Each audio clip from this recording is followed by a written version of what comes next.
Amnesty International says governments of Malawi, Zambia and Zimbabwe have failed to protect women participating in informal cross-border trade. The human rights lobby group says women trading in cross-border areas have been subjected to gender-based violence and economic exploitation. Joining us now is Mandipa Machacha, who's researcher on economic, social and cultural rights at Amnesty International. A very good afternoon to you. Thank you so much for your time, Mandipa. It's a sector predominantly led by women, yet women are facing massive challenges, hindering their empowerment, inclusion and right to decent work. How do we begin to equate the imbalance? Hi, Mpo. Thank you very much for having me on your show. Yes, unfortunately, our research came to light that despite the fact that women cross-border traders contribute a significant amount to the economy, the informal cross-border trade sector actually accounts for close to 30 to 40% of interregional trade in SADC, and it's predominantly led by women. So these people are essentially the backbones of our economic society, especially because a lot of the work that is done within our region is informal. Despite this, despite these, great contributions that they're making, they appear to face very specific gender-based violence, which is very much border-related, related to issues that they encounter at either the border with officials and sometimes by non-state actors. And this can take the form of, intimidation to physical aggression, and at times, as you were saying, economic exploitation in terms of issues like bribery and possibly confiscation of goods. Yeah. So there's a lot to say about this particular issue, but yes, we are trying to reignite a conversation in the region. Yeah, in reigniting that conversation, this in itself, this scope of research has highlighted the glaring gaps in state protection, which of course amplifies the injustices experienced by women in this sector. What needs to be done? Yeah, I think, I think as the rest of the world, I think I tend to understand economies as informal and formal, right? And informal being something that's bad, that's the shadow, that's something that people shouldn't be doing. But in actuality, in Africa, a greater proportion of our economic activities happen within the informal sector. 83% of all of economic activity in Africa is informal. So I think once we start treating the informal or so-called informal sector in the same way, offering people in the informal sector the same benefits, the same rights in which they're due, then we can slowly start getting somewhere. Because I think the conversation has always tended to be around trying to move people as quickly out of informality as possible, which, in the end is, the goal in the end, because formal protected jobs are, better.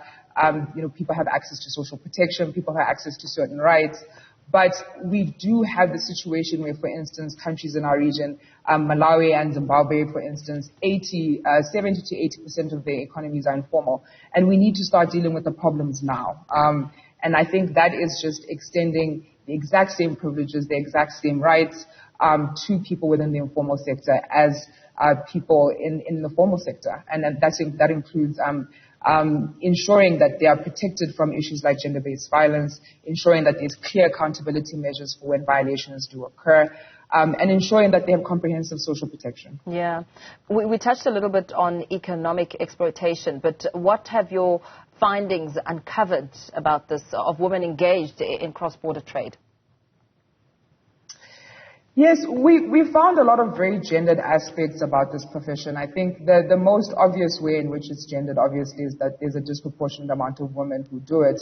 And there's various reasons for this. Some of them are because women have traditionally been excluded from formal sector jobs, and which is why they turn to the informal economy. So we have this sector where there's a lot of women, and they have to be crossing borders. Borders, essentially migration in our region, is something which is very controlled, very securitized. We approach the movement of countries as something which is almost illegal unless it's done completely right. And so I think then there's certain vulnerabilities that come from people who are constantly in a situation where they are crossing borders. And so, you'll get to a border, you will need to get your things over. Somebody wants some money for that. You'll need a transporter. Somebody wants extra money for that. And so we're seeing very, very high levels of bribery, which are implicated throughout the entire public service. And we're talking, police officials, we're talking immigration officials, we're talking revenue authorities, as well as people who assist them who are non-state actors like transporters.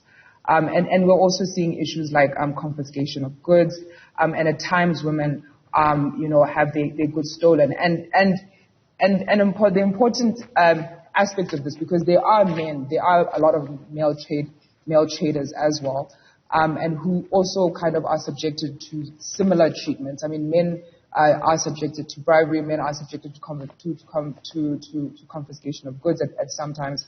But the situations in which there's gender imbalances is because, for the most part, a lot of border officials tend to be, more educated, more in higher authority men. And this tends to create this gender imbalance in which women are just automatically vulnerable when they get to the border.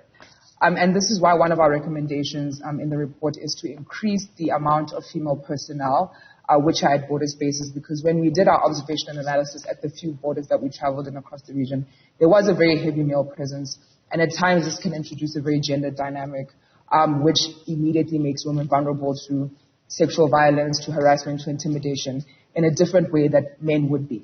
Yeah, and in fact, as you mentioned that, just looking at cross-border traders' testimony, speaking about the people that search them at the border being men, and going as far as looking into their handbags for no reason sometimes, and this person here explaining that it's a violation of privacy because they keep sensitive things like medication, exposing them to health statuses, especially HIV statuses, when somebody goes and digs into your handbag.